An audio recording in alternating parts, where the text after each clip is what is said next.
अरे यार स्पेमिंग मत करो, ये मत करो, वो मत करो। बेटा एक मैराथन नाम की चीज़ तो तुमने सुनी होगी, जिसमें बहुत सारे लोग एक साथ दौड़ते हैं, लेकिन फाइनल डेस्टिनेशन पे कितने लोग पहुंचते हैं? गिने चुने लोग पहुंचते हैं। तो बेटा बात को समझने की कोशिश करो। हर साल 14 लाख बच्चे इस आईटी की दौड़ में दौड़ते हैं, और कितने बच्चे आईटीएन बन पाते हैं? कितने बच्चे?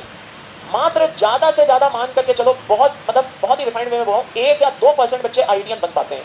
5% बच्चे क्या कहते हैं, एआई ट्रिपल आई मीन क्या कहते हैं, मेंस क्लियर कर पाते हैं।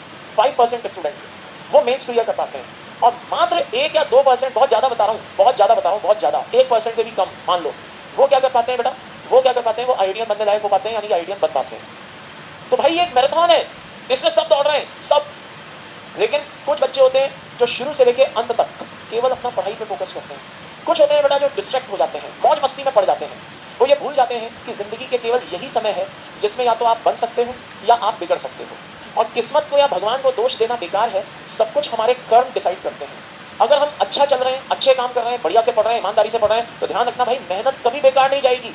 जरूरी नहीं है कि मैं आईटीएन बनने के लिए पैदा हुआ हूँ, जरूरी नहीं है कि मैं डॉक्टर बनने के लिए पैदा हुआ हूँ। लाइफ में पढ़ने वाले बच्चे के लिए कभी दरवाजे बंद नहीं होते। एक जगह अगर उसको निराशा हाथ लगी तो दूसरी जगह चला जाएगा, वहां पे उसको सक्सेस मिलना तय है।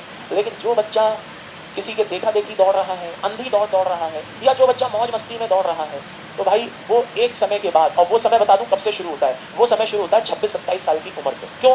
क्योंकि तब तक कॉलेज, मतलब सारा समय कॉलेज वॉलेज का निकल चुका होता है। घर वाले बोलते हैं भैया काम करना शुरू कर, कब तक हमारे साथ बैठ के, हमारी छाती पे बैठ के खाना खाएगा, अब तू कमा करके ला। माँ बाप की उम्र, माता पिता की उम्र क्या हो रही होती है? धीरे धीरे 50-55 क्रॉस हो रही होती है। उनके रिटायरमेंट सामने आ रहे होते हैं। उनको लग रहा होता है कि वो बच्चा जिसके लिए हमने क्या नहीं किया, अब उससे उसको उम्मीद होती है कि भाई ये हमारे लिए बहुत कुछ करेगा।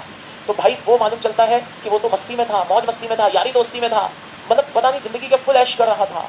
अब जैसे ये सारी जिम्मेदारियां सामने आती हैं तो वो जाग तो जाता है, लेकिन तब तक देरी हो चुकी होती है। जैसे ये सारी जिम्मेदारियां सामने आती हैं तो वो जाग तो जाता है, लेकिन तब तक देरी हो चुकी होती है। बोले तो मॉर्निंग वॉक का समय निकल चुका होता है, तश्ती धूप सर पे होती है, और तश्ती धूप में बाहर निकलना सोचो कितना कठिन होता है, कितना दुखदाई होता है। और ये